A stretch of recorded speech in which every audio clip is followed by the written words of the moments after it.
Бир эже өз эскерүүлөрүн мындайча жазып калтырган экен. Апамдын сервантында хрусталь идиштер, салат салгычтар, жемиш салгычтар жана башкалар болор эле. Аябай кооз жана морт идиштер, жана да фарфор идиштер бар эле. Кооз, гүлдөр менен көпөлөктөрдүн сүрөтү түшүрүлгөн көркөм идиштер. Андан сырткары 12ден табак, кооз чынылар, кеселер. Апам аларды Совет бийлиги учурунда сатып алган. Үйгө коноктор келгенде мен столго кардай аппак тасмалды салчумун. Ак тасмал кооз идишти талап кылып турар эле. Апа, муну алсам болобу? Жок, ал коноктор үчүн. Коноктор келбедиби? Кайдагы коноктор? Булар кошуналар менен эле жаңыл апаң эмеспи? Демек фарфор серванттан чыгыш үчүн Англиянын королевасы Лондондон биздин айылга, апама конокко келиши керек экен. Мурда ушундай болчу. Сатып алып, чыныгы жашоо башталар учурду күтүп жүрө беришчү. Ал эмне болгон жашоо болду экен? Бүтүндөй күтүү менен коштолгон жашоо. Кубаныч аз, көйгөй көп. Чыныгы жашоо качандыр бир кийин башталмакчы. Ошентип, күндөрдүн биринде апам ооруп калып, үйдөн дээрлик чыкпай калды. Майыптар коляскасына отуруп, балдак менен басып, жанындагы адамдын колун бекем кармап алып басып жүрдү. Мени базарга алып барып келчи, деди ал мага бир жолу. А эмне сатып аласыз? Мен эле алып келип берейин. Акыркы жылдары апама кийимди мен сатып келип берчүмүн. Демек, ага кандай кийим жаарын да билип калгам. Себеби экөөбүздүн табитибиз эки башка болчу. Апама жаккан нерсе мага жакпайт. Мага жаккан нерсе апама жакпайт. Ошондуктан өзүмө эч качан сатып албай турган нерсени ага сатып алчумун. Алар апамды өзгөчө кубандырган кийимдер болор эле. Жаңы жылуу жоолук алайынчы. Өзүм алам, деди апам. Апам экөөбүз барып, апам бааларга макул болбой, акыры сатуучу менен ымдашып отуруп, арзан айттырып, бирок өзүнүн эле кымбат баасына сатып алдык. Апамдын жакшы жоолук алышын каалаган элем. Бардык жакшы нерсени өзүнө эмес, башкаларга. Мага да бул адат апамдан өтүптүр. Бүгүнкүнү бүгүн колдонуп жашоо эмес, күтүү адаты. Чыныгы жашоо келе турган күндү күтүү адаты. Менин кызыма жакында кымбат куурчак белек кылышкан. Куурчак чындап эле жакшынакай, көйнөгү аябай кооз, башында таажысы, колунда сыйкырдуу таякчасы бар. Кызым 1,5 жашта. Башка куурчактарын чачынан сүйрөп, бутунан көтөрүп, колу бутун жулуп сала берген. Мен жаңы куурчакты катып койдум.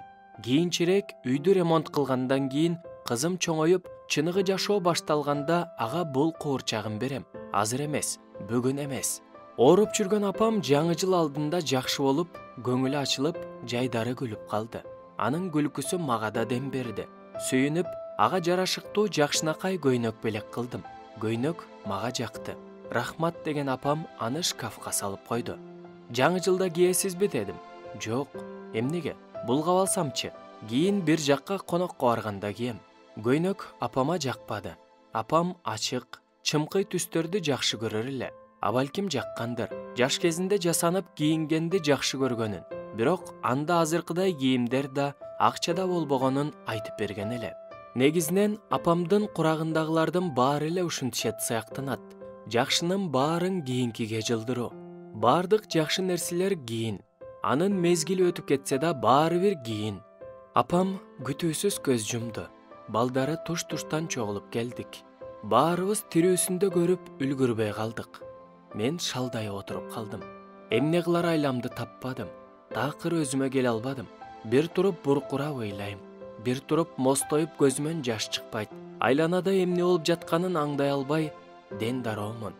Өлүк коюуга керектүү нерселерди алууга да мен бардым. Кепиним мен алдым. Апам үчүн акыркы жолу дүкөндө жүрдүм. Ыйлап жүрдүм. Бардык салт саналар бүтүп, апамды түбөлүк жайына узатып, анын ээнсиреген үйүндө ден дароо болуп отурдум. Жүрөк титреткен жымжырттыктын үнүн тыңшап, жалгыз отурдум. Бирөө бирдеме десе жооп бере албайм. Кекиртегиме катуу нерсе тыгылгансып сүйлөй албайм. Апамдын кийимдерин, жеке буюмдарын карамакчы болуп, шкафын ачтым. Шкафта апам катып койгон жаңы шейшептер, сүлгүлөр, тасмалдар бар экен. Алардын үстүндө менин жаңы жылда кийсин деп сатып берген көйнөк, аппак жоолуктар, жаңы тапичке, баягы алган жылуу жоолук жаңы бойдон. Анын баасы жазылган кагазды да алып салбаптыр. Кымбат экенин билип коюптур да. Ошон үчүн кийбей, дагы бир күнү кайсы бир күнү деп катып койгон турбайбы? Өмүрүнүн эң жакшы күнүнө, чыныгы күнүнө калтырып койгон тура. Өмүрүнө ошол күн келбей калдыбы? Анын ордуна башка дүйнөдө жаңыча өмүрү баштала турган күн келдиби? Мен азыр бул сөздөрдү жазып бүткөндөн кийин көз жашыма жуулган бетимди жууйм да барып кызымдын жаңы куурчагын кутусунан чыгарып алып берем.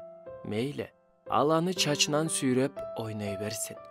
Мейли көйнөгүн кирдетип, башындагы таажысын жоготуп ийсин. Эмнеси болсо да ал үлгүрүп калат. Чыныгы жашоосун бүгүн баштайт. Чыныгы жашоо бул кубанычы көп жашоо. Кубанычты качандыр бир келет деп күтүп отурбоо керек. Аны өзүбүз жаратышыбыз керек. Балдарым кийинкиге жылдырып, качандыр бир деп, качандыр бирөө үчүн деп жашабасын. Ар бирибиз үчүн чыныгы жашоонун ар бир күнү кубаныч алып келгидей эле. Ошондуктан бүгүн жашаганды, азыр жашаганды үйрөнөлү.